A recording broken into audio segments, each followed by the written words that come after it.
ನಾಶ ಆದ್ರೆ ಹಾಳಾದ್ರೆ ಅದಕ್ಕೆ ಹೊಣೆ ಯಾರು ಮುಖ್ಯಮಂತ್ರಿಗಳೇ? ಮುಂದೆ ನಿಮ್ಮನ್ನ ಮತ್ತೆ ಮತ್ತೊಂದು ಸಲ ನಿಮ್ಮ ಸರ್ಕಾರ ಬರಬೇಕು ಅನ್ನೋದಾದ್ರೆ ನಿಮ್ಮ ರಾಜಕೀಯ ಜೀವನಕ್ಕೆ ಅದೊಂದು ದೊಡ್ಡ ಕಪ್ಪು ಚುಕ್ಕಿ ಹಾಕಿಬಿಡುತ್ತೆ. ಆದಷ್ಟು ಬೇಗ ಆ ಮಕ್ಕಳಿಗೆ ನ್ಯಾಯ ಸಿಗ್ಲೇಬೇಕು. ಮಾನ್ಯ ಕರ್ನಾಟಕ ಸರ್ಕಾರದ ಮುಖ್ಯಮಂತ್ರಿಗಳಿಗೆ ನನ್ನದೊಂದು ಕೋರಿಕೆ ಏನಪ್ಪಾ ಅಂದರೆ, ಏನು KPSCಯಲ್ಲಿ ಮತ್ತೆ 2ನೇ ಬಾರಿಗೆ ಇಂಥದೊಂದು ಕನ್ನಡದ ಮಕ್ಕಳ ಪರೀಕ್ಷೆಯಲ್ಲಿ ಅನ್ಯಾಯ ಆಗಿದೆ. ಯಾವ ಕನಸನ್ನು ಕಟ್ಟಿ ಓದಿದಂಥ ಮಕ್ಕಳಿಗೆ KPSCಯಿಂದ ಇವತ್ತು ಭಾರಿ ಘೋರವಾದಂಥ ಅನ್ಯಾಯ ಏನಾಗಿದೆ. ಆ ಮಕ್ಕಳ ಭವಿಷ್ಯ ಇವತ್ತೇನು ಹಾಳಾಗಿ ಹೋಗ್ತಾ ಇದೆ. ಅಂಥ ಮಕ್ಕಳ ಭವಿಷ್ಯ ಕಟ್ಕೊಡುವಂಥ ನಿಟ್ಟಿನಲ್ಲಿ, ಆ ಮಕ್ಕಳಿಗೆ ಆಗಿರೋ ಅನ್ಯಾಯವನ್ನು ಸರಿಪಡಿಸುವಂಥ ನಿಟ್ಟಿನಲ್ಲಿ ತಕ್ಷಣ ಆ ಮಕ್ಕಳ ಒಂದಷ್ಟು ವಿದ್ಯಾರ್ಥಿಗಳನ್ನು ಮತ್ತೆ ಕನ್ನಡದ ಅಭಿವೃದ್ಧಿ ಪ್ರಾಧಿಕಾರದ ಅಧ್ಯಕ್ಷರನ್ನು, ಕನ್ನಡ ಮತ್ತು ಸಂಸ್ಕೃತಿ ಇಲಾಖೆಯ ಅಧ್ಯಕ್ಷರನ್ನು, ನಾಡಿನ ಹಿರಿಯ ಸಾಹಿತಿಗಳನ್ನು, ಹೋರಾಟಗಾರರನ್ನ ಒಂದು ದುಂಡು ಮೇಜಿನ ಸಭೆಯನ್ನು ಕರೆದು ತಕ್ಷಣ ಈಗ ಏನು ರಾತ್ರೋರಾತ್ರಿ ಹೋರಾಟಕ್ಕೆ ಕರೆ ಕೊಟ್ಟ ತಕ್ಷಣ KPSC ರಿಸಲ್ಟ್ನ ಅನೌನ್ಸ್ ಮಾಡಿದೆಯಲ್ಲ, ಅದನ್ನು ತಡೆ ಹಿಡಿದು ಆ ಮಕ್ಕಳಿಗೆ ನ್ಯಾಯ ಕೊಡಿಸ್ಬೇಕು ಅನ್ನೋ ತೀರ್ಮಾನ ನಿಮ್ಮದು ಆಗೋದಾದರೆ ಕನ್ನಡಿಗ ಕರ್ನಾಟಕದ ಮಕ್ಕಳ ಭವಿಷ್ಯ ಕಟ್ಕೊಡ್ಲಿಕ್ಕೆ ನೀವು ಬದ್ಧನಾಗಿದ್ದೀನಿ ಅಂತ ಹೇಳೋದಾದರೆ, ನಿಸ್ವಾರ್ಥದಿಂದ ಕನ್ನಡದ ಸೇವೆ ನಂದು ಅಂತ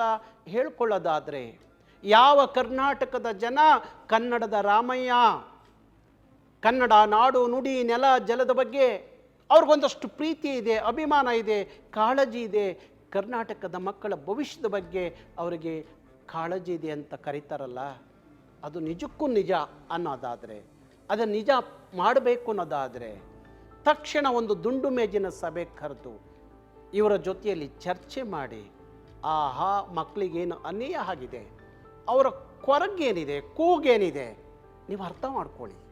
ಯಾಕೆಂದರೆ ಆ ಜಾಗದಲ್ಲಿ ನಮ್ಮ ಮಕ್ಕಳು ಯಾರಾದರೂ ಒಬ್ಬರು ಅಲ್ಲಿ ನಿಂತಿದ್ದರೆ ಅವರ ನೋವು, ಅವರ ದುಃಖ, ಅವರ ದುಮಾನಿ ನಮಗೆ ಅರ್ಥ ಆಗ್ತಿತ್ತಲ್ವಾ? ಹಾಗೆ ಆ ಮಕ್ಕಳು ನಮ್ಮ ನೆಲದ ಮಕ್ಕಳಲ್ವಾ, ಕನ್ನಡದ ಮಕ್ಕಳಲ್ವಾ, ಕನ್ನಡಿಗರ ಮಕ್ಕಳಲ್ವಾ? ಇಡೀ ವರ್ಷ ಪೂರ್ತಿ ಓದಿ ಪರೀಕ್ಷೆಯನ್ನು ಬರೀಬೇಕು, ಅದರಿಂದ ನಮ್ಮ ಬದುಕನ್ನು ಕಟ್ಕೋಬೇಕು ಅನ್ನೋ ಆ ಕನಸಿನ ಆ ಮಕ್ಕಳು ಕನಸು ನಾಶ ಆದರೆ, ಹಾಳಾದರೆ ಅದಕ್ಕೆ ಹೊಣೆ ಯಾರು ಮುಖ್ಯಮಂತ್ರಿಗಳೇ?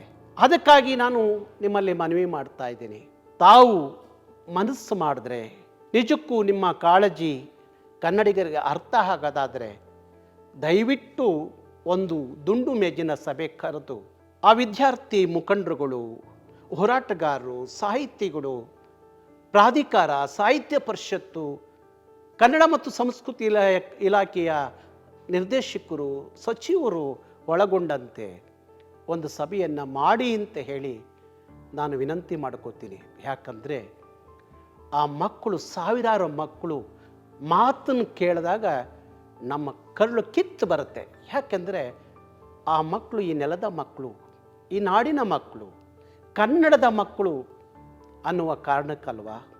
ಅದಕ್ಕಾಗಿ ಕರ್ನಾಟಕ ಸರ್ಕಾರ, ನಿಜವಾದ ಕನ್ನಡದ ಸರ್ಕಾರ, ಕರ್ನಾಟಕದ ಸರ್ಕಾರ, ಕನ್ನಡದ ಸರ್ಕಾರ, ಕನ್ನಡಿಗರ ಸರ್ಕಾರ, ಮುಂದೆ ನಿಮ್ಮನ್ನು ಮತ್ತೊಂದು ಸಲ ನಿಮ್ಮ ಸರ್ಕಾರ ಬರಬೇಕು ಅನ್ನೋದಾದರೆ ತಾವು ಕನ್ನಡಿಗರ ಧ್ವನಿಯಾಗಿ ನಿಲ್ಲಬೇಕು, ಕನ್ನಡಿಗರ ಮಕ್ಕಳ ಭವಿಷ್ಯವನ್ನು ಕಟ್ಕೊಡ್ಬೇಕು ಅಂತ ಹೇಳಿ ನಾನು ವಿನಂತಿ ಮಾಡ್ತೀನಿ.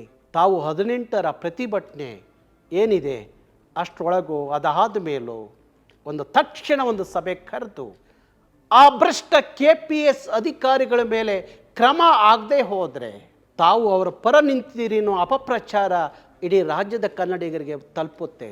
ಅದು ಆಗೋದು ಬೇಡ ಮುಖ್ಯಮಂತ್ರಿಗಳೇ. ನಿಮ್ಮ ಕನ್ನಡದ ಪ್ರೀತಿ ಕಾಳಜಿ ನನಗಷ್ಟೇ ಅರ್ಥ ಆದರೆ ಸಾಲದು, ಇಡೀ ನಾಡಿನ ಕನ್ನಡಿಗರಿಗೆ ಅರ್ಥ ಆಗಬೇಕು ಅಂದರೆ KPSCಯಿಂದ ಆ ಕನ್ನಡದ ಮಕ್ಕಳಿಗೆ ಏನು ಅನ್ಯಾಯ ಆಗಿದೆ ಅದನ್ನು ಸರಿಪಡಿಸಿರೆ ಆಗ ಇಡೀ ಕರ್ನಾಟಕದ ಕನ್ನಡಿಗರಿಗೆ ನಿಮ್ಮ ಅಭಿಮಾನ, ಕನ್ನಡದ ಅಭಿಮಾನ, ಕಾಳಜಿ, ಕಳಕಳಿ ಅವ್ರಿಗೆ ಅರ್ಥ ಆಗುತ್ತೆ, ಅರ್ಥ ಮಾಡಿಸ್ತಾರೆ. ಅದಕ್ಕೋಸ್ಕರ ನಾನು ವಿನಂತಿ ಮಾಡ್ಕೋತೀನಿ, ಆ ಮಕ್ಕಳ ಭವಿಷ್ಯ ಹಾಳಾಗಲಿಕ್ಕೆ ಬಿಡಬೇಡಿ. ನಿಮ್ಮ ಕಾಲದಲ್ಲಿ ಹಾಳಾಗಲಿಕ್ಕೆ ಬಿಡಬೇಡಿ. ನಿಮ್ಮ ರಾಜಕೀಯ ಜೀವನಕ್ಕೆ ಅದೊಂದು ದೊಡ್ಡ ಕಪ್ಪು ಚುಕ್ಕಿ ಆಗಿಬಿಡುತ್ತೆ. ಅದಕ್ಕೆ ಅದು ಆಗಬಾರ್ದು ಅನ್ನುವ ಉದ್ದೇಶ ನನ್ನದು.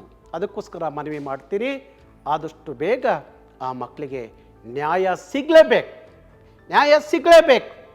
ಅವರ ಅನ್ಯಾಯಕ್ಕೆ ನ್ಯಾಯ ಸಿಗದೆ ಹೋದರೆ, ಆ ಭ್ರಷ್ಟ ಅಧಿಕಾರಿಗಳ ಮೇಲೆ ಕ್ರಮ ಆಗದೆ ಹೋದರೆ, ಮತ್ತು ಕನ್ನಡದ ಮಕ್ಕಳನ್ನು ನಡೆಸ್ಕೊಳ್ಳುವ ರೀತಿ ನೀತಿಗಳಿಗೆ ಸರಿ ಆಗದೆ ಹೋದರೆ ನಿರಂತರವಾಗಿ ಈ ನಾಡಿನ ಮಕ್ಕಳಿಗೆ ಅನ್ಯಾಯ ಆಗುತ್ತೆ. ಅದಕ್ಕಾಗಿ ಹೇಳ್ತಾ ಇದ್ದೀನಿ, ಮನವಿ ಮಾಡ್ತಾ ಇದ್ದೀನಿ, ತಕ್ಷಣ ಸಭೆ ಕರೆದು ಆ ಮಕ್ಕಳ ಭವಿಷ್ಯ ಕಟ್ಕೊಡೋ ಕೆಲಸ ನಿಮ್ಮ ಸರ್ಕಾರದಿಂದ ಆಗಬೇಕು ಅನ್ನೋದು ನನ್ನ ವಿನಂತಿ.